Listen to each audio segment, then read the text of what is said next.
Hello বন্ধুরা, শুভ সকাল। তোমরা সবাই কেমন আছো কমেন্টে জানাবে। তো সকালে বেরিয়ে পড়েছিলাম ছোটো ম্যাডামকে স্কুল থেকে আনার জন্য। তো ছোটো ম্যাডামকে স্কুল থেকে নিয়ে আমরা বেরিয়ে পড়লাম বাড়ির দিকে। তো সাথে আমাদের সাথে আরেকজন ছিল, এই যে দেখতে পাচ্ছ দাঁত দেখাচ্ছে। দাঁত দেখতে দেখতে বাড়ি চলে এলাম আমরা। বাড়ি এসে কিছু খাওয়া দাওয়া করে স্নানটা করে নিলাম। তো দেখতে পাচ্ছ আমি ফল কাটছি, পুজোর ফল এটা। ছোটো ম্যাডাম পুজো দিচ্ছে, ছোটো ম্যাডামকে একটু হেল্প করে দিচ্ছি ফলটা কেটে, তোমরা দেখতেই পাচ্ছ। তারপর চলে এলো এই ম্যাডাম, এসে ছোটো ম্যাডামকে ডিস্টার্ব করছে, আমাকে ডিস্টার্ব করছে, ফল কাটতে দিচ্ছে না। তখন পর ও আমাকে ডেকে কিছু দেখায়।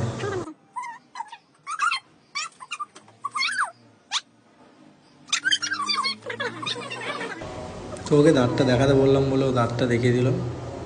তারপর দুপুরে খাওয়ার মাটন বিরিয়ানি দুজনকে দিয়েও আমরা দুজন নিয়ে নিলাম। তো ওরা এখন খাচ্ছে, পোজ দিচ্ছে, দেখো দুজনেই। এই যে আরেকজন। শেষ করে বসে পড়লাম ম্যাডামের কাজ শিখতে। তো ম্যাডাম বলছে আমায় শেখাবে, তো আমিও শিখছি, কিন্তু আমি করতে পারছি না। আর এই ছোটো ম্যাডাম এসে খালি বকছিল, ওর বকর বকর শুনতে শুনতে তখন ঘড়িতে বেজে গেছিলো প্রায় 5টে। আমায় কিছু বলছিল দোকানের ব্যাপারে, সেগুলোই শুনছিলাম আমি। তারপরে এর কি হলো দেখো, তোমরাই দেখো। আমাকে ধরে মারতে লাগলো। সন্ধ্যের সময় ছোটো ম্যাডাম বললো খিদে পেয়েছে, তো ফিশ ফ্রাই ভাজা হলো আর সাথে চাউমিন বানানো হলো। তোমরা দেখতে পাচ্ছ বড় ম্যাডাম সস দিচ্ছে চাউমিনের প্লেটে।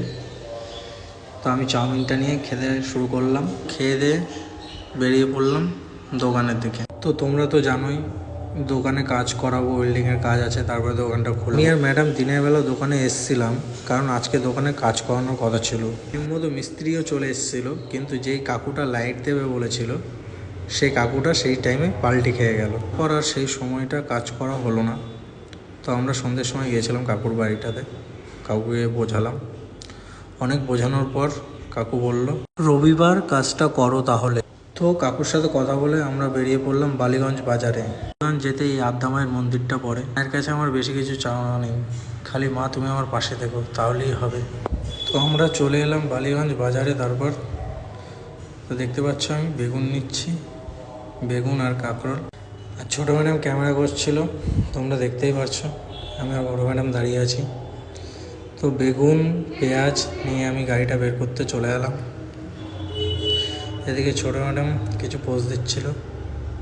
তারপর আমরা বালিগঞ্জ দিয়ে বেরিয়ে বাড়ি আসার পথে এই রথতলার রথের মেলাটা দেখতে পেলাম। তো আমরা সেই দিন মেলায় ঢুকিনি,